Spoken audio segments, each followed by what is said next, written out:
आपकी होस्ट और दोस्त फवाद निज़ामी आपका स्वागत करती हूँ। आज मैं पहुँची हूँ ऋषिनगर में। यहाँ पर हमारे साथ सर हैं जो कि रामपाल सिंह जी है हमारे साथ, जो कि पीपल्स पार्टी ऑफ इंडिया के वो है मेंबर डेमोक्रेटिक के सर हैं। आइए इनसे जानते हैं इनकी पार्टी के बारे में। सर नमस्ते। नमस्कार।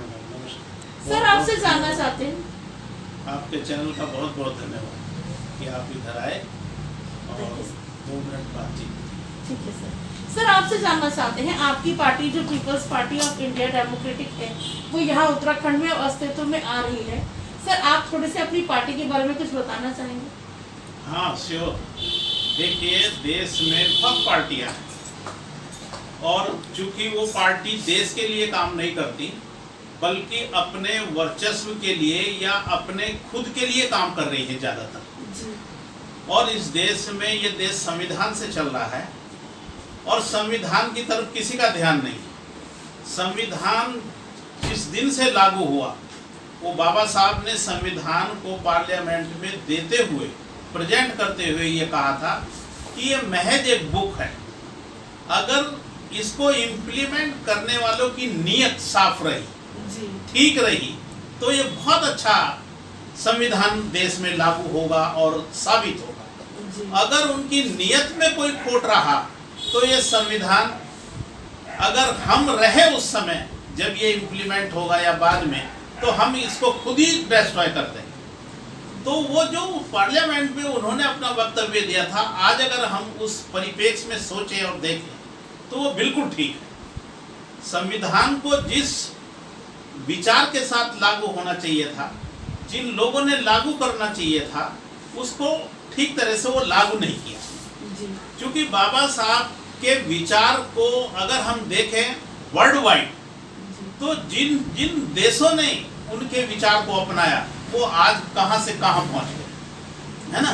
जर्मनी देखिए, जापान देखिए, थाईलैंड देखिए, हमसे कितनी ज्यादा प्रोग्रेस उन लोगों ने कर ली। लेकिन हम यहाँ जातियों में बटे हैं और जातियों में बटने की वजह से इस देश का भला नहीं हो पा रहा। आदमी अपने वर्चस्व के लिए, अपनी जाति के लिए काम कर रहा है या अपने स्वयं के लिए काम कर रहा है, वो देश के लिए काम कर नहीं रहा। इस देश में जितने नेचुरल रिसोर्सेज हैं वो किसी भी देश में नहीं, कहीं भी नहीं है, लेकिन फिर भी हम हैंड टू माउथ हैं। एक पर्टिकुलरली जाति कहिए या समुदाय कहिए, वो कहां से कहां पहुंच गया और बाकी लेमैन आज भी रोटी के लिए तरस रहा है। और इसको मैं नहीं कह रहा हूं, बल्कि सरकार स्वयं मान रही है।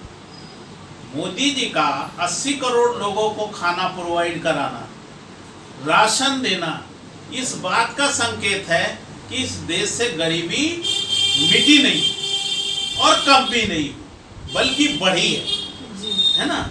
जो हमारी पॉलिटिकल पार्टियां हैं, जैसे पहले कांग्रेस है, कांग्रेस के पीरियड को और इवन वाजपेयी साहब के पीरियड को भी ये सरकार, मोदी सरकार, सबको अपने ही उसमें काउंट करती है कि भाई ये तो कांग्रेस का करा धरा है, ये कांग्रेस ने इस देश का सत्यानाश किया है।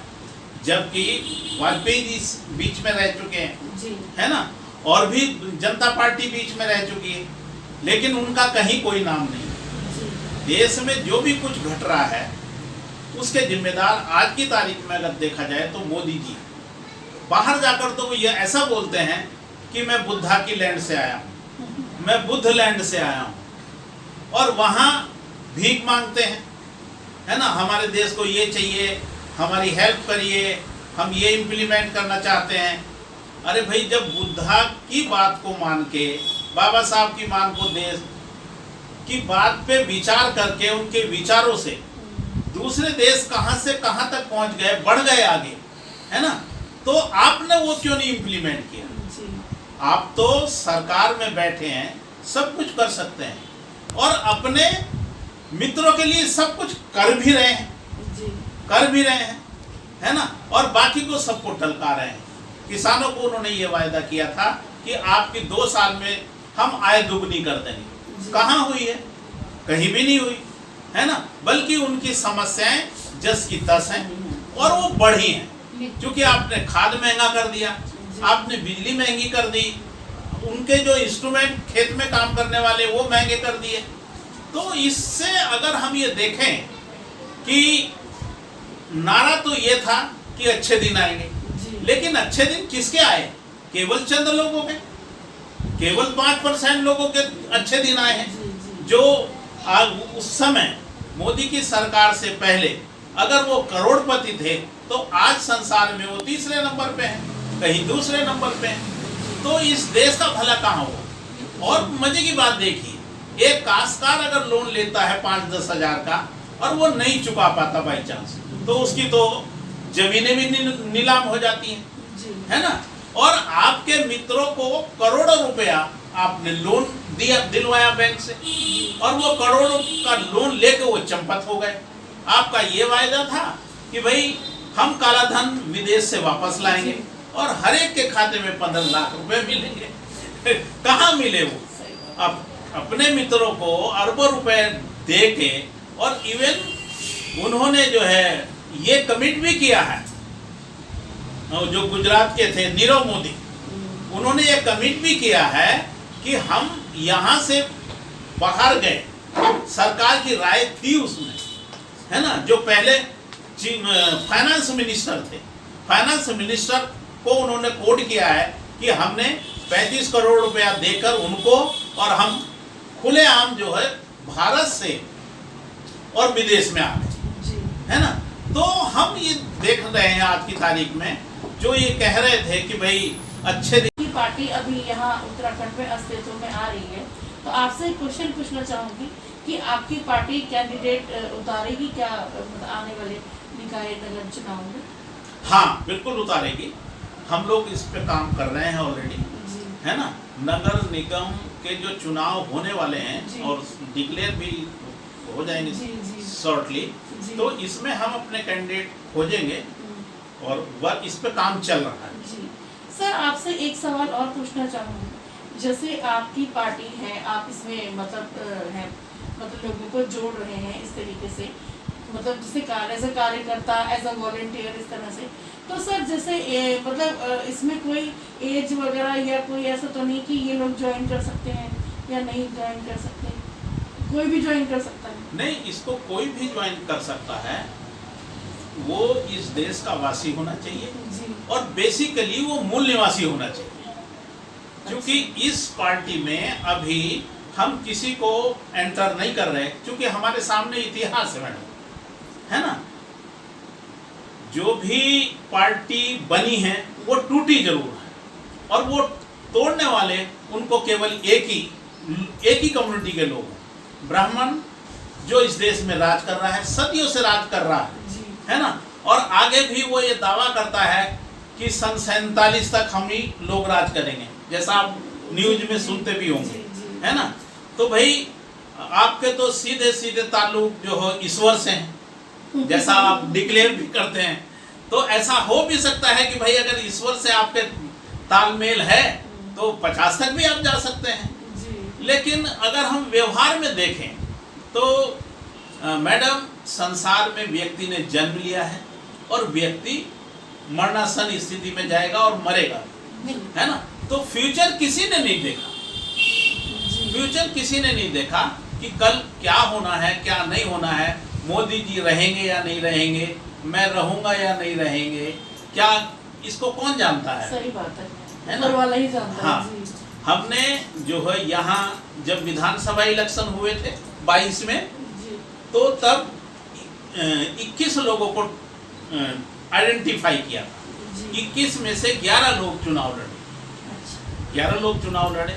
अभी यहाँ पार्लियामेंट की 5 सीटें थी, हमने 5 सीटों पे अपने कैंडिडेट को उतारा और उन्होंने बड़ी शिद्दत के साथ चुनाव लड़ा और पैसा भी ज्यादा नहीं लगा। हम लोगों का ये कहना है कि जो भी हमारे कैंडिडेट होंगे वो जीत या हार तो लगी रहती है। सही बात है सर, ये तो जीतना तो एक ही आदमी ने, लेकिन हमारी आइडियोलॉजी, हमारे महापुरुषों की आइडियोलॉजी पब्लिक तक जानी चाहिए। सही बात है। सरकार तक हमारी डिमांड या हम जो पब्लिक के लिए चाहते हैं वो सरकार तक हमारी आवाज जानी चाहिए। जानी चाहिए। बेसिकली हम ऐसे नुमाइंदे लाए पार्टी में कि जो हमारी बात को, आम जनता की बात को सरकार तक पहुंचाए। पहुंचा सकें, जी। और वो इलेक्शन में आज की तारीख में इतना पैसा ना खर्च करें, क्योंकि अभी हम इस्टेब्लिश हो रहे हैं धीरे धीरे, कि वो इतना पैसा लगा दे और कामयाब ना हो या विनर ना हो और वो घर भी बर्बाद कर दे। ये हमारा पहले से ही सोचना और कहना है कि देखिए, आप पब्लिक के लिए लड़ रहे हैं, पब्लिक आपको सपोर्ट कर रही है, आपके लिए पब्लिक ही पैसा भी लगाएगी। सही बात है ना। और आप अपना पैसा उसमें कम से कम लगाएं और किसी से उधार ना लें, अपना घर वगैरह गिरवी, जमीन गिरवी ना रखें इलेक्शन के लिए। ये हमारा पहला मोटिव है। आप कम से कम बर्बाद ना हो, आप सही सलामत रहेंगे तो लड़ाई, ये तो आंदोलन का मामला है madam. People's party of India का आंदोलन का मामला है ये, ओनली केवल पॉलिटिकल पार्टी नहीं है। हम अपने महापुरुषों के आंदोलन को आगे बढ़ाना चाहते हैं, है ना, और बढ़ा रहे हैं। सही बात है। सर, आपसे एक बात और जानना चाहेंगे, जैसे कि आजकल देहरादून में एक चीज बहुत ज्यादा सामने आ रही है, यहाँ पर इतने ज्यादा क्राइम बढ़ गए हैं। अभी हाल ही में आपको पता चला होगा, जैसे ISBT में घटना हुई और देहरादून में पहले महिलाएं बहुत अपने आप को सुरक्षित महसूस करती थी। सर, आजकल के टाइम पे ये बहुत ज्यादा माहौल खराब हो रहा है, तो सर आप हमारे चैनल के माध्यम से हमारे डिपार्टमेंट को या कुछ कहना चाहेंगे या किसी डिपार्टमेंट से कोई रिक्वेस्ट वगैरह करना चाहेंगे? हाँ, मेरे बिल्कुल आपके चैनल से, आपके चैनल के दर्शकों से मेरा ये कहना है कि हम ज़्यादा से ज़्यादा संविधान के बारे में लोगों को बताएं, अपने बच्चों को भी बताएं, क्योंकि संविधान में जितने प्रोविजन हैं, बेसिकली इस देश में क्या हो रहा है, संविधान के बारे में कोई पता ही नहीं रहा। केवल पीपल्स पार्टी ऑफ इंडिया ने 2018 से ये चैलेंज इस सरकार को दे रखा है और पब्लिक को उसका प्रचार प्रसार, संविधान में क्या है, संविधान कैसे लागू होता है। अगर इस देश में संविधान ठीक तरह से लागू हो जाए, लोगों को कानून की जानकारी मिले, तो इसमें ये क्राइम रेट जो है, हम ये तो नहीं कहेंगे ये बिल्कुल खत्म हो जाएगा, लेकिन बिल्कुल डाउन हो जाएगा, ऐसा हमारा सोचना है। और चूंकि इस देश के जो आर्य लोग वो पहले ही इस देश में जब एंटर किए तो वो लूटते खसोटते इस देश में आए मैडम, है ना। और आज भी भले ये संविधान लागू हो गया है, आज भी उन्होंने वो अपनी टैक्टिस छोड़ी नहीं। वो किसी को मार रहे हैं, किसी को लूट रहे हैं, किसी के साथ बलात्कार कर रहे हैं। सरकार जो अपने लिए चाहती थी वो तो उसने सब कुछ कर लिया, लेकिन अगर वो देश के लिए इसको इम्प्लीमेंट करे तो सरकार क्या नहीं कर सकती? आज की तारीख में सब कुछ कर सकती है। और क्राइम तो लोग पछताएं क्राइम करके, लेकिन ऐसा हो ही नहीं रहा। सरकार के पास मशीनरी है, गवर्नमेंट मशीनरी है, बहुत लोग हैं, पूरी फौज हैं, पहले वर्ल्ड के पहले नंबर पे ये पॉलिटिकल पार्टी है। ये चाहती तो पब्लिक को ये बता देती कि भाई ये संविधान से ये देश चल रहा है और संविधान में क्राइम करने वाले के लिए ये सजा है और हम इसको इम्प्लीमेंट करेंगे। तो मेरी तो आप सभी साथियों से ये रिक्वेस्ट है, आपके चैनल से ये रिक्वेस्ट है कि आप इधर उधर बहुत जगह जाते रहते हैं, इंटरव्यू लेते हैं, लोगों को बताते हैं, तो उधर में इस बात को जरूर रखें। जी सर। सर, आपसे एक बात और जानना चाहेंगे, आप हमारे चैनल के माध्यम से जो लोग अक्सर, जैसे अब चुनावी माहौल भी स्टार्ट हो ही जाएगा, तो हमारे चैनल के माध्यम से आप उन लोगों को कुछ कहना चाहेंगे जो मतलब ये कहते हैं कि हम वोट नहीं डालेंगे, क्योंकि हमारे संविधान में भी सबको अधिकार दिया गया है मत का अधिकार का। तो सर, बहुत से लोग ये चीज़ सामने आती है कि कहते हैं कि हम वोट नहीं डालेंगे, या जो वोटिंग का दिन आता है तो घूमने चले जाते हैं। तो सर, आप उन लोगों को कुछ कहना चाहेंगे? मैडम देखिए, जो हमारे वोट का अधिकार है, मताधिकार है ना, ये बड़ी बामुश्किल वीकर सेक्शन को या मीडियम क्लास को बामुश्किल बाबा साहब ने दिलवाया जी, है ना। नहीं तो पहले क्या था, ब्रिटिश टाइम में इस देश के लोग जो है वो वीकर सेक्शन को, मीडियम क्लास को वोट का अधिकार देना ही नहीं चाहते थे। उनका तो यही कहना था, जो इनकम टैक्स पेई है, जो लैंडलॉर्ड है, जी। जो ग्रेजुएट है वही वोट का अधिकारी है। अच्छा। तो ये बाबा साहब ने लड़के कि भाई ये तो पब्लिक तो यहाँ बिल्कुल अनपढ़ जी। है ना, तो इसको ये वंचित रह जाएगी। ये जो सरकार से कहना चाहती है, अपना मत देना चाहती है, तो फिर कैसे दे पाएगी। इसलिए उन्होंने ब्रिटिश सरकार से ये कहा था कि नहीं, हमारे आदमियों इनमें एजुकेशन का अभाव है, लोगों ने इनको पढ़ाया तक नहीं है। यहाँ रूल जो कर रहे हैं वो केवल अपनी रूलिंग के लिए लालायित हैं और गरीब जनता को पढ़ाना ही नहीं चाहते, और जब वो पढ़ेगी नहीं तो अपने अधिकारों को जानेगी भी नहीं। तो इसलिए उन्होंने ये कहा था कि भाई इनको राइट मिलना चाहिए, वोट डालने का राइट मिलना चाहिए। ये भी इस देश के नागरिक हैं। वो जो इनकम टैक्स वाले हैं वो तो फिर चंद ही लोग सरकार में आएंगे जाएंगे, बनाएंगे नियम कानून, वही बनाएंगे। तो इसलिए बाबा साहब ने बहुत इसके लिए लड़ाई लड़ी और ये कहा कि हम इनके राइट जो हो वो सरकार दे नहीं रही है। एक व्यक्ति तालाब से पानी नहीं पी सकता, जबकि उसी तालाब से कुत्ता और जानवर पानी पी सकता है। तो ये बाबा साहब ने जो कॉन्फ्रेंस हुई, जो अपना 1932 में है ना, वहां ये बात ब्रिटिश पार्लियामेंट में रखी, गोलमेज कॉन्फ्रेंस में रखी, और तब हमारे तमाम राइट जो हम लोगों को मिल पाए। जी सर, आपसे एक सवाल चलते चलते और पूछना चाहूंगी, जैसे हमारे बहुत सारे त्योहार आके चले भी गए हैं, अब बहुत से आएंगे भी, तो सर आप हमारे चैनल के माध्यम से हमारे व्यूअर्स को कुछ कहना चाहेंगे? देखिए, त्योहारों का तो ऐसा है, इस देश में बहुत सारी कम्युनिटीज रहती जी है ना, विभिन्न जातियों के लोग रहते हैं, जी। विभिन्न धर्मों के लोग रहते हैं। जी। अब किसकी क्या मान्यताएं है ना। वैसे ये जो त्योहार है बड़े खुशी के लिए मनाए जाते हैं जी। है ना, और इनमें आजकल देखा क्या जा रहा है कि एक जाति का त्योहार है तो दूसरी जाति उसमें शामिल नहीं हो रही, बल्कि वैमनस्य के तरीके से उसको देखती है, और इवन कहीं कहीं तो सरकार भी इन्वॉल्व करती है। लोग बाग ये हैं, अभी आपने कांवड़ का मेला देखा होगा है ना, कांवड़ जो चली तो लोग हर्षोल्लास के साथ इसको सेलिब्रेट करते हैं है ना। देश में जितने भी कम्युनिटी के लोग हैं, कुछ समुदायों को छोड़कर है ना, और ये भी देखा गया मीडिया के माध्यम से, तो ये भी देखा गया है कि इवन मुस्लिम लोग भी कांवड़ ले गए हैं। लेकिन उनको एक तरफ ये कहना कि आप इसके माध्यम से धन धान्य आपके घर में आएगा है ना, आपको सुख वैभव प्राप्त होगा, आप संपत्ति आपके घर में आएगी, लेकिन वहीं पे आप कटुता ला रहे हैं कि भाई बताओ ये दुकान किसकी है, ये मुस्लिम की दुकान है, ये हिंदू की दुकान है, ये जाट की दुकान है, ये गुज्जर की दुकान है। ये क्या मतलब है कहने का? सही बात। मतलब उनको आप एक तरफ त्योहार मना रहे हो और एक तरफ अनटचेबिलिटी ला रहे हो, छुआछूत ला रहे हो, तो ऐसा इस देश में नहीं होना चाहिए। सही बात है सर, आपसे बहुत अच्छी बातें समझ में आ रही है, जीवन में ये चीज़ें पता चल रही है। सर आपने इस चीज़ को बहुत करीब से देखा, संविधान को, तो आप हमारे चैनल के माध्यम से हमारे युवा जो हैं अपने कल्चर को भूलते जा रहे हैं, तो सर आप लास्ट क्वेश्चन आपसे, क्या आप उन युवाओं को कुछ कहना चाहेंगे?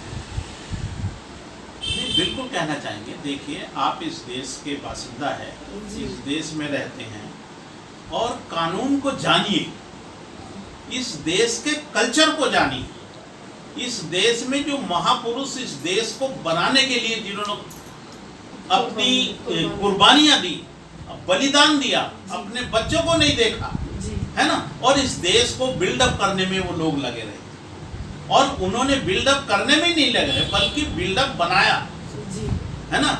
इस देश को एक अच्छा संविधान देके उन्होंने कहां से ये साबित कर दिया कि अगर इससे संविधान चलेगा तो ये देश कहीं का कहीं पहुंचेगा, और इसमें किसी तरह की कोई कटुता नहीं रहेगी, भाव बंधु रहेगा, सदाचार रहेगा, वैमनस्य बिल्कुल नहीं होगा, बशर्ते कि हम संविधान को लागू करें। और जो नई पीढ़ी आ रही है, जो अभी ग्रो कर रही है, उसको संविधान के बारे में जानकारी नहीं है, उसको कौन बताएगा? सरकार बताए मीडिया वाले बताएं, और जो बुजुर्ग हैं वो बताएं अपने बच्चों को कि भाई संविधान देश में लागू है और संविधान में ऐसे ऐसे प्रोविजन है। संविधान मैडम अगर ठीक तरह से लागू होता है तो हमारे जन्म से लेकर हमारे मृत्यु तक का बंदोबस्त संविधान में, बशर्ते उसको जानने की जरूरत। सही बात है ना। और जानेंगे कैसे? एक तरफ तो आप पब्लिक को अनपढ़ बनाना चाहते हैं और एक तरफ चंद लोगों को खूब विदेशों में पढ़ने के लिए भेज रहे हैं अपनी संतान। सर आपसे बहुत अच्छी बातें समझ में आ रही है, जीवन में नई चीजें पता चल रही है। सर आपने इस चीज को बहुत करीब से देखा संविधान को, तो आप हमारे चैनल के माध्यम से हमारे युवा जो हैं अपने कल्चर को भूलते जा रहे हैं। तो सर आप लास्ट क्वेश्चन आपसे, क्या आप उन युवाओं को कुछ कहना चाहेंगे? नहीं, बिल्कुल कहना चाहेंगे। देखिए, आप इस देश के बासिंदा है, इस देश में रहते हैं और कानून को जानिए, इस देश के कल्चर को जानिए, इस देश में जो महापुरुष इस देश को बनाने के लिए जिन्होंने अपनी कुर्बानियां दी, बलिदान दिया, अपने बच्चों को नहीं देखा, है ना, और इस देश को बिल्डअप करने में वो लोग लगे रहे। और उन्होंने बिल्डअप करने में नहीं लगे रहे बल्कि बिल्डअप बनाया, है ना। इस देश को एक अच्छा संविधान देके उन्होंने कहां से ये साबित कर दिया कि अगर इससे संविधान चलेगा तो ये देश कहीं का कहीं पहुंचेगा और इसमें किसी तरह की कोई कटुता नहीं रहेगी, भावबंधु रहेगा, सदाचार रहेगा, वैमनस्य बिल्कुल नहीं होगा, बशर्ते कि हम संविधान को लागू करें। और जो नई पीढ़ी आ रही है, जो अभी ग्रो कर रही है, उसको संविधान के बारे में जानकारी नहीं है, उसको कौन बताएगा? सरकार बताए, मीडिया वाले बताएं, और जो बुजुर्ग हैं वो बताएं अपने बच्चों को कि भाई संविधान देश में लागू है और संविधान में ऐसे ऐसे प्रोविजन है। संविधान मैडम अगर ठीक तरह से लागू होता है तो हमारे जन्म से लेकर हमारे मृत्यु तक का बंदोबस्त संविधान में, बशर्ते उसको जानने की जरूरत। सही बात है ना। और जानेंगे कैसे? एक तरफ तो आप पब्लिक को अनपढ़ बनाना चाहते हैं और एक तरफ चंद लोगों को खूब विदेशों में पढ़ने के लिए भेज रहे हैं, अपनी संतानों को पढ़ने के लिए भेज रहे हैं। तो इस देश में ऐसा नहीं होना चाहिए, है ना। ठीक है सर, आपका बहुत बहुत धन्यवाद। आपने मानव चेतना टीम को अपना कीमती समय दिया, इसके लिए धन्यवाद। धन्यवाद आपके चैनल का बहुत बहुत धन्यवाद। आप सभी साथियों का बहुत बहुत धन्यवाद। और हम ये चाहेंगे कि आप जहाँ भी जाएं आपका चैनल खूब तरक्की करें, है ना, खूब नाम कमाए और ये सारी चीजें आप दूसरी जगह भी प्रचार और इसका प्रसार करें। धन्यवाद आपका। Thank you sir. सर आपकी इस एप्रिसिएशन से हमें आगे काम करने की प्रेरणा मिलती है। धन्यवाद सर। धन्यवाद। दोस्तों, अभी आपने सर की बातों को सुना। मैं जनता से यही अपील करूंगी और अपने युवाओं से यही अपील करूंगी कि सर ने जो बात बताई है संविधान के बारे में, इस पर गौर करें आगे आने वाली पीढ़ी, ताकि हमारी स्वस्थ रहे और जागरूक बने। और हम भी सर के लिए उज्जवल भविष्य की और मंगल जीवन की कामना करते हैं और इसी तरह दुआ करते हैं कि सर हमेशा इसी तरह स्वस्थ रहें और आगे हम फिर किसी डिबेट पे सर से मुलाकात करेंगे। तब तक के लिए मुझे दीजिए इजाज़त। मैं फवादिया निज़ामी अपने सहयोगी अजय कुमार जी और मायरा के साथ, तब तक फिर अगली न्यूज़ में आपसे फिर किसी शख्सियत के साथ मुलाकात करूँगी। तब तक के लिए मुझे दीजिए इजाज़त। बने रहिए मानव चेतना के साथ। ज़्यादा से ज़्यादा लाइक और सब्सक्राइब करें। धन्यवाद।